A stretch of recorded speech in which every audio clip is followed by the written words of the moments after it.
Alright guys, so this is kind of part 2 of my Jonghyun poet artist review, but this isn't really about the music. This is more about kind of the aftermath of Jonghyun's passing.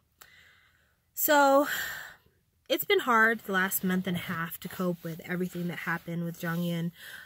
It's been hard because, again, the reality that he's gone, it's still not all the way there for a lot of people. I know it's not all the way there for me.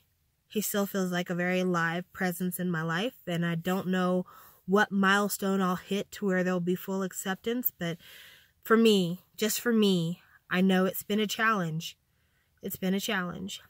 But as a Shawwal, there have been a lot of external things that have made grieving Jonghyun a challenge. And hopefully none of you will ever have to go through this anytime soon, but as a Shawwal, after Jonghyun passed, we had to hear a lot of things that kept kind of bringing the hurt home. There were all these articles that were published after Jonghyun passed away. All these people who had never really paid any attention to K-pop, much less SHINee, writing articles assuming that they understood why Jonghyun did what he did. Which, even if you were Jonghyun's best, closest friend, if you thought you understood why, you still didn't occupy Jonghyun's headspace, so you couldn't know for sure.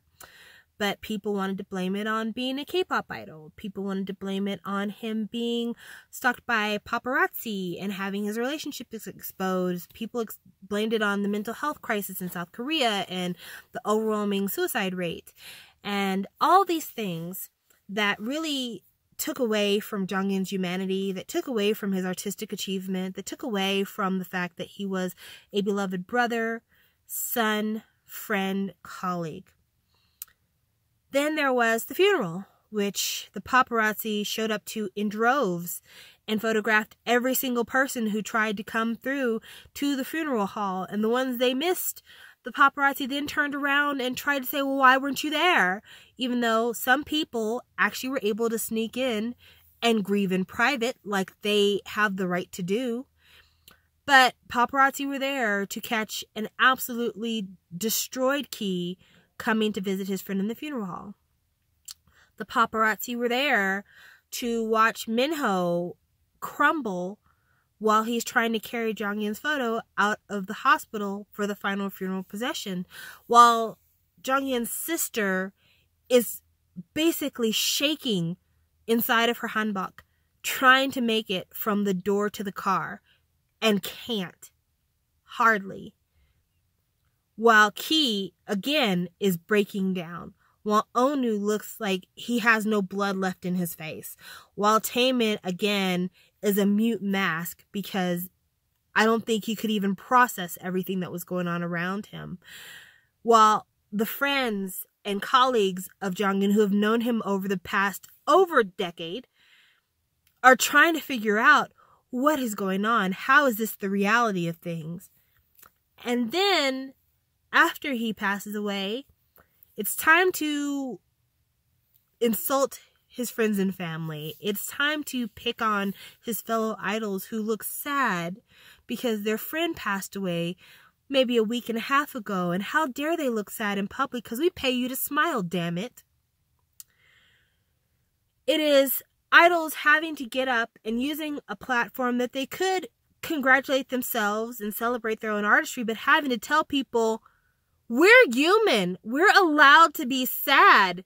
Let us take care of ourselves. We're not meat. We're not a product. We're people just like you are.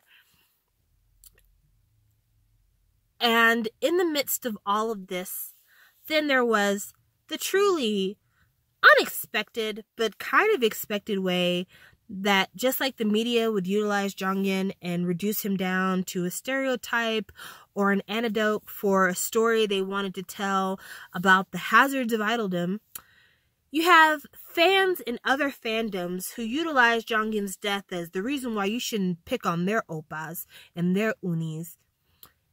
And if you were wanting to have a real serious conversation about how gossip and innuendo and criticism hurts the psyche of an idol, let's do that.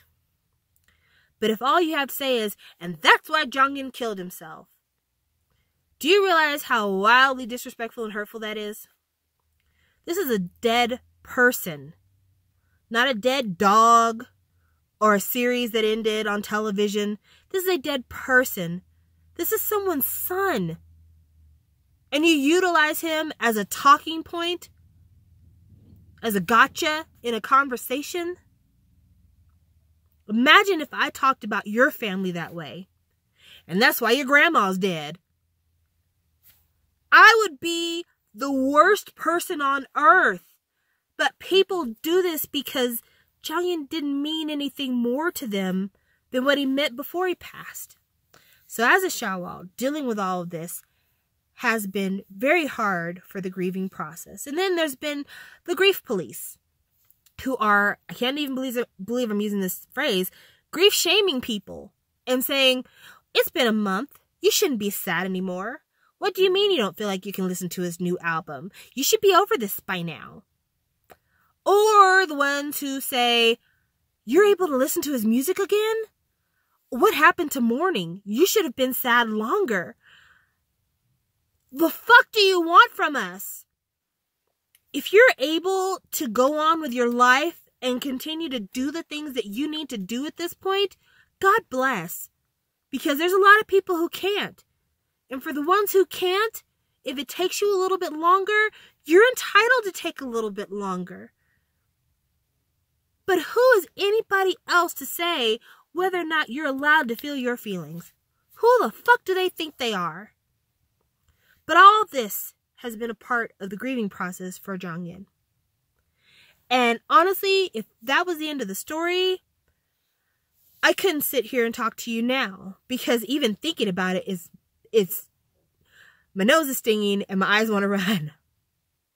But in the midst of all this turmoil and madness, there have been some supreme bright spots. First, let's talk about Key. Key has been Shawwal's best friend. He's kept us updated. He sent us notes of how he's feeling, how things are progressing, some of the rationale behind the decisions they're making. He's visited fan cafes. He's celebrated Jonghyun's album release. He's been our lifeline in what should have been a moment where he could have really kept to himself and continued to celebrate Jonghyun privately, continue to mourn Jonghyun privately. But instead, he's been there for us and kept us in a private loop. And I can't thank him enough for doing that for us, because it's a Herculean feat when you think about their closeness and how deeply hurt he must be.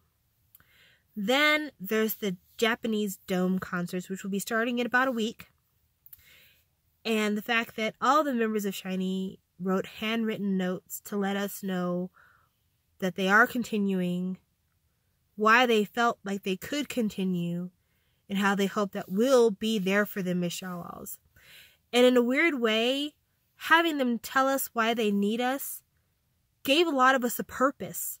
It gave a lot of us a reason to continue to want to fight through the sadness and the madness and be there for them. It gave us something to look forward to. It gave us a job in the midst of feeling helpless. And there were people who criticized Taemin for his note, which I won't even get into that because I think that was a load of bullshit. And I think it was people that were just looking for something to critique. But for them to say that this is not the end of Jonghyun and SHINee, it needed to be said. And I'm so glad that they said it, because there were naysayers who thought, oh, well, they're just leaving Jonghyun behind. And he's like, no, there'll never be a leaving Jonghyun behind. It'll always be OT5. But we're going to go on. And as Onu said, we're going to go on because Jonghyun's mom wanted us to go on. Which, bless that woman, because if anyone's been through it, that woman has been through it. And then, of course, we have the announcement from SM that we're going to be getting the album. And that, for me, has been the biggest aid to my healing. You know, I didn't know if we were going to get this. I really didn't know if we were going to get this because I didn't know how if I didn't know if it would be seen as being morbid or seen as being intrusive. But at the end of the day, we know that Jonghyun went through the video, went through the recording process for this product for us. And it was really nice to see that the acknowledgement was there from the record label that this was for us and that it needs to be given to us to help us, at the very least, close one of the many doors that we needed to in the book of Jonghyun. And there's still many more chapters that we have yet to read, and there's still many more things that will be revealed as time goes by, but this was the one that was the most immediate, because immediately after he passed, the reports of him shooting the video for this came out. The little clips from the video, not in a finished state, but just like, you know, some old background stuff. And so we knew that this was coming down the pipe. It had been announced. But again, after everything that happened, we just didn't know what the next move was. We couldn't even think about the next move for our grief. And so this album really, it meant the world to have. And for me, it's something that when I find myself feeling lost and I find myself not being able to escape some of the overwhelming, depressing thoughts that I have, when I think too hard about the fact that this man died alone, I can listen to Shinin' and I can feel comforted. And so this album for me has been a major tool in my healing. And I hope that it can be a tool for some of you out there to be a bright spot when things just get overwhelming. So in that vein, I'm giving away a copy on this channel, Shallow 360 Chats. Now, the giveaway for this channel is a little bit different than the giveaway from the other channel. The deadline for the giveaway is still February the 28th. However, I'm not going to ask you for listing a favorite moment that you had with Jonghyun. Instead, I want to turn this video into your release video. Let me know something that you've had to deal with lately in K-pop fandom or with your own life that you have had to deal with, and how you found a way to get through that thing. Because I think that's something that we all could use. We all could use tools that we could share with each other of a bad spot we've been in, a bad situation we've been in, a bad moment we've encountered, and how we find the strength or the tools or the means to get out of that and to continue to move forward. So rather than me leaving you with advice on how to heal yourself, I would like you to give advice to me and to others on how we can heal ourselves. Rules, the giveaway ends at the end of February. I'll be drafting the winners at the beginning of March. Also, you need to be in the US because shipping internationally is really tough. I'm sorry. And you need to be old enough to where your parents won't be mad if I send this to you in the mail, because if you call the cops on me, I would be so upset. So yeah, that's the guidelines of this giveaway. But yeah, just let us know how you're coping, you know, and if you don't have a solution for coping, just let us know, you know, what you're trying out, what you're hoping will help, you know, because I know that some of you, it's still not over. It's still a struggle. You're still fighting the good fight.